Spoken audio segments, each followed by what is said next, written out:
سمعنا وأطعنا غفرانك ربنا وإليك المصير। যে সাহাবা একরাম হলেন এমন যে তারা বলেন ক্বালু সামি'না, আমরা যা শুনলাম, ওয়া আতা'না, আমরা তা কবুল করে নিলাম। সুবহানাল্লাহ। তাহলে সাহাবীওয়ালা আদর্শ আমাদের মধ্যে আনতে হবে।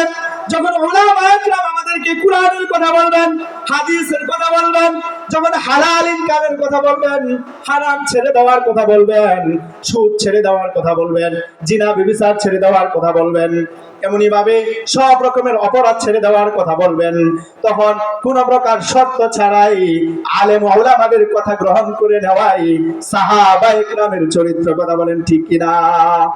বলতেছিলাম ইসলামকে জানতে হলে, ইসলামকে বুঝতে হলে এবং আল্লাহ তাআলাকে পাইতে হলে পাঁচটা উৎস আমাদের জানতে হবে, পাঁচটা উৎস আমাদের মানতে হবে। তার মধ্যে চতুর্থ নাম্বারটা বললাম, এক নম্বরে বললাম আল্লাহ তাআলা সৃষ্টি জগৎ নিয়ে চিন্তা ফিকির করতে হবে। দুই নম্বরে বললাম এই আসমানের নিচে জমিনের উপরে সর্বশ্রেষ্ঠ গ্রন্থ আল কুরআনুল কারীমকে আমাদের সংবিধান হিসাবে মেনে নিতে হবে, জীবন ব্যবস্থা হিসাবে মেনে নিতে হবে। তিন নাম্বার বললাম কুরআনের পরে নবীজির আদর্শ তথা নবীজির সুন্নাত, নবীজির হাদিসগুলোকে আমাদের মেনে নিতে হবে।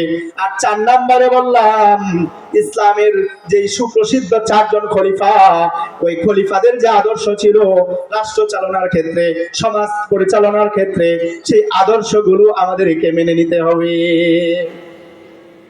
এই চারজন খলিফার পরে উমাইয়া খেলাফতের সময় 717 থেকে 720 খ্রিস্টাব্দ পর্যন্ত এই প্রায় 3 বছর সময় একজন দ্বিতীয় উমর ছিলেন।